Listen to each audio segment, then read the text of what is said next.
দর্শক, এই মুহূর্তে বিএনপি নয়াপল্টনের কার্যালয়ের সামনে আছেন সহকর্মী ইলিয়াস মাদবর। যুক্ত হচ্ছে তার সাথে। ইলিয়াস, বেগম খালেদা জিয়ার মৃত্যু ঘিরে নয়াপল্টন কার্যালয়ের সামনে বেগম কেমন পরিস্থিতি দেখছেন জানাবেন আমাদের।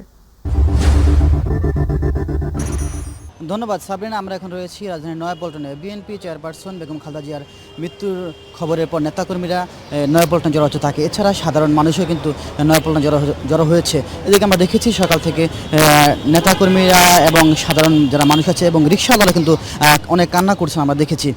এর আগে সকাল 6টা বাজে বিএনপি চেয়ারপারসন বেগম খালেদা জিয়া রাজধানীর একটি বেসরকারি হাসপাতালে শেষ নিঃশ্বাস ত্যাগ করেন।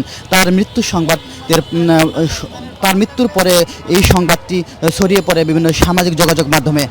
এদিকে আমরা দেখেছি যে সকাল থেকেই নেতাকর্মী সহ সাধারণ মানুষ নয়াপল্টনে এসে জড়ো হয়েছেন। এখানে অনেকেই কান্না করেছেন। আমরা এখন একটু এখানে এক রিকশাওয়ালা রয়েছে, তিনি কেন কান্না করছিলেন আমরা একটু জানার চেষ্টা করবো। কাকা, আপনি কেন কান্না করছিলেন? কেন কান্না করছি? আজকে আমাদের তিনবারের সফল প্রধানমন্ত্রী, সাবেক প্রধানমন্ত্রী বেগম খালেদা জিয়া দেশ ও মাটির মানুষের জন্য যে আমাদেরকে যে আশা আকাঙ্ক্ষা দিয়ে সে চলে গেলেন। আমার নিজের জন্মদাতা মা যদি চলে যেতেন এরকম আমার কাছে দুঃখ লাগেনি, কিন্তু আর উনি যে চলে গেলেন আমার সবচেয়ে বড় দুঃখ লাগতেছেন। এবং সারা পৃথিবীর মানুষ, মুসলমান হোক, হিন্দু হোক, বৌদ্ধ হোক, খ্রিস্টান হোক, সকলের কাছে একটি অনুরোধ, যেন আমার মার জন্য সকলে তার ধর্ম নিয়ে যেন আজকে তার জন্য একটু দোয়া করেন এই দেশবাসী। হ্যাঁ, আপনি যেমনটা শুনেছিলেন।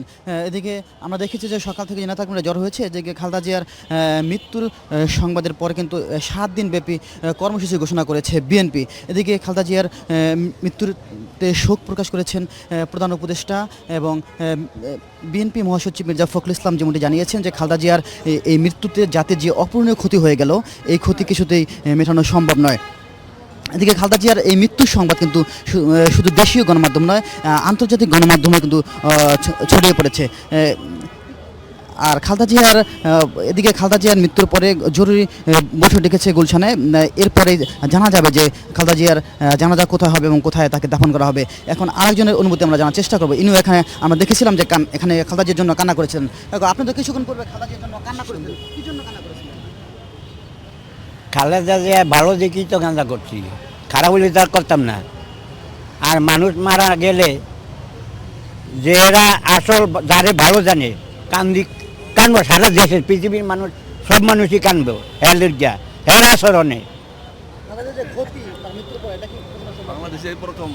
এই প্রথম বাংলাদেশের নেত্রী এই সারা পৃথিবীতে আর জন্ম হবে না, সামনে আর কে হয় কইতেও পারি না। এক যদি ধরিয়ে রাখতে পারে তার গিয়ে সাপ ধরিয়ে রাখতে পারবে। ধন্যবাদ। আপনি কি বলবেন যে খালেদা জিয়ার মৃত্যু আসলে বাংলাদেশের যে একটা অপূরণীয় ক্ষতি হয়ে গেল, এই ক্ষতি বাংলাদেশের মানুষ পরবর্তীতে আমরা এই মনে একটা লোক, এই আদর্শিক নেত্রী, আপসী নেত্রী পাবো কিনা আমরা আর হবে না, আমরা জানি না। তো আমরা আশা রাখি, আমরা দেশ নেত্রীর জন্য দোয়া করি। দোয়া করা ছাড়া আমাদের কাছে আজকে আর কিছু নাই। আমরা তার জন্য মাগফিরাত, আল্লাহ যাতে জান্নাতবাসী করুক, আমরা তার খালেদা জিয়ার সুস্থতা এবং পরবর্তীতে তারেক রহমান যাতে আমাদের এই হাল ধরে রাখতে পারে, আমরা তাকে সেই দোয়া করি। ধন্যবাদ। সাবরিনা, আপনি যেমনটি শুনেছিলেন যে নেতাকর্মীরা খালেদা জিয়ার জন্য যে আবেগ আপ্লুত এবং তারা সকাল থেকে এখানে এসে জড়ো হয়েছেন, তারা কান্না করছেন। আপনাকে আরেকটা বিষয় জানিয়ে রাখতে চাই যে খালেদা জিয়ার মৃত্যুতে প্রধান উপদেষ্টা এবং জামাতের আমির সহ বিভিন্ন রাজনৈতিক নেতারা শোক প্রকাশ করেছেন। আমরা জানতে পেরেছি যে কিছুক্ষণ পরে এই নয়াপল্টনে খালেদা জিয়ার জন্য মৃত্যুর একটি শোক বই রাখা হবে। এখানে মানুষ স্বাক্ষর করবেন, নেতাকর্মী সহ সাধারণ মানুষ স্বাক্ষর করতে পারবেন। যে রাজধানী নয়াপল্টন থেকে এই ছিল আমার কাছে সর্বশেষ। সাবরিনা। ইলিয়াস, আপনাকে ধন্যবাদ। দর্শক, নয়াপল্টনের সামনে ছিলেন আমাদের সহকর্মী ইলিয়াস মাদবর। সেখানে অনেক মানুষের ভিড় দেখছিলাম এবং তারা সবাই খালেদা জিয়ার মৃত্যুতে শোকে কাতর।